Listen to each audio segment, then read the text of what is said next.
but it is. Because if you want, let's say you want to get stock.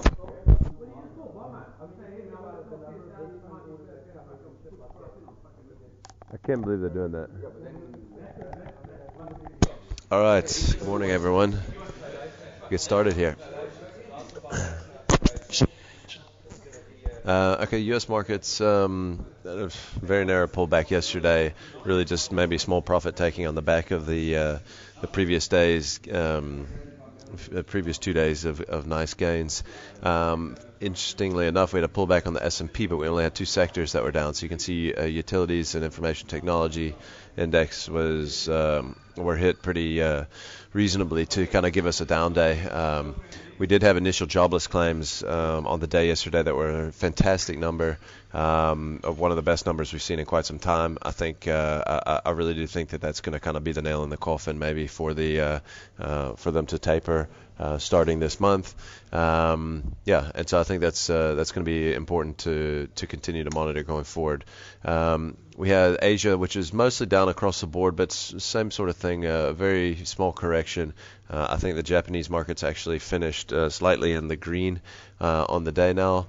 Very narrow pullback, like we said, just kind of a little bit of profit taking. We've had an 11-day rally, on the MSCI Asia Pacific Index, so that's that's saying it enough in itself. And the fact that we only get this tiny little pullback is really bullish, to be frank. So I think also we've just seen some more news on Syria. Said that it will abide by an international treaty banning chemical weapons. So we're continuing to get some good news there on that front. All right, this morning a couple more downgrades out of brokers. Yesterday, Harmony was raised by J.P. Morgan. Today it was cut by Goldman to sell versus neutral, and we had MTN, which was raised to buy versus neutral at B of A Merrill. Those are the two guys that have really been moving markets on the upgrades, downgrades, so you might want to watch those closely today. We had a lot of stocks that are going to go ex-div on Monday.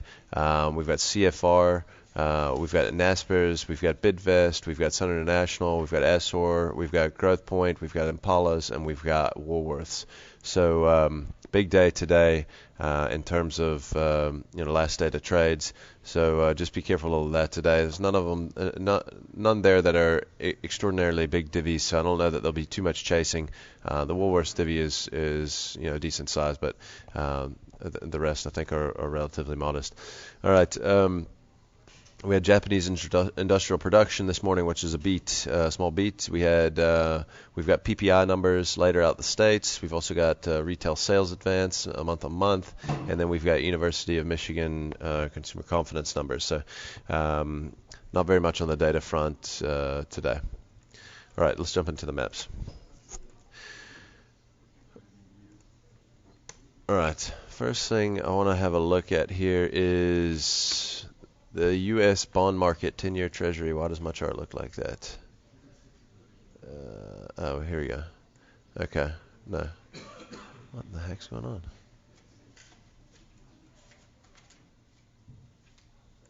That's not right. There we go.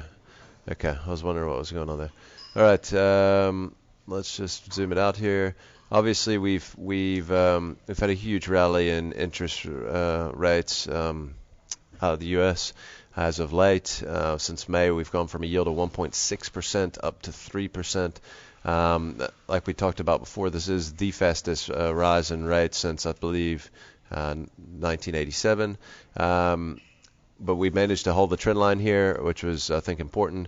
We're kind of punching back up through a little bit of a flag pattern right now. This morning we're creeping up to 293.5, and I think we're kind of on our way back to test 3% on interest rates, on 10-year interest rates in the States. So this is important.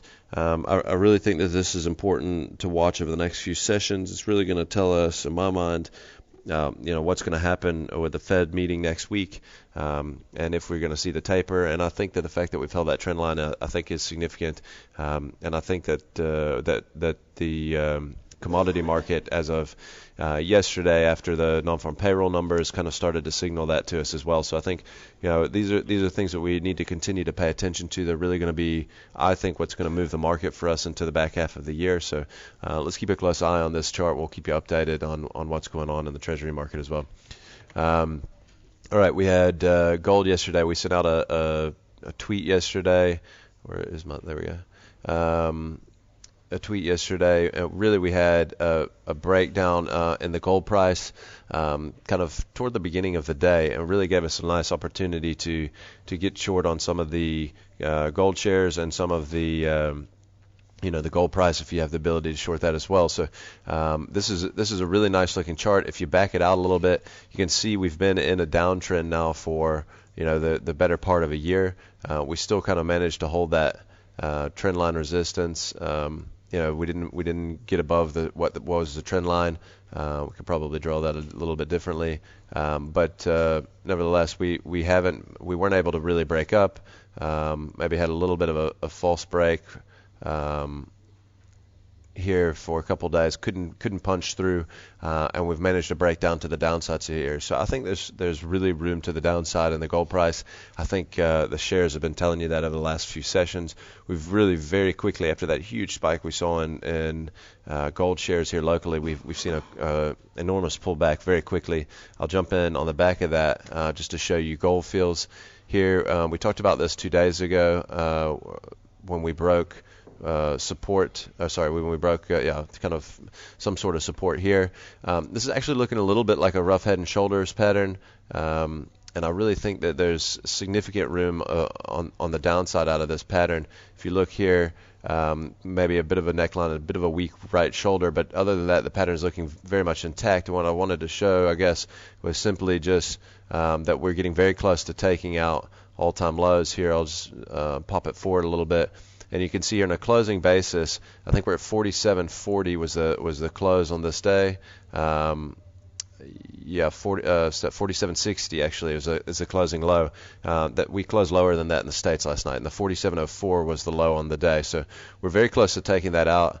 Obviously, it'd be bearish. I think out of the downside of that pattern, we could see a hell of a lot more downside to come there. So let's watch this closely today. I think if we drop 47, it can be another reason to maybe sell some more of these gold fields next day or two.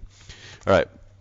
So look at banking sector here. We've got several stocks in the banking sector breaking to all-time highs, all-time closing highs. You can see there the previous closing high, I think, was 33.50, sorry. 33.50. We closed at 33.56 as of yesterday, so we got a new closing high in First Rand. Obviously very bullish, especially coming on the back of earnings. Very good return on equity compared to their peers. RMH, I think it was 2 days ago, also had earnings. You can see there we've popped to a new closing high. It was at 44.80 was the closing high.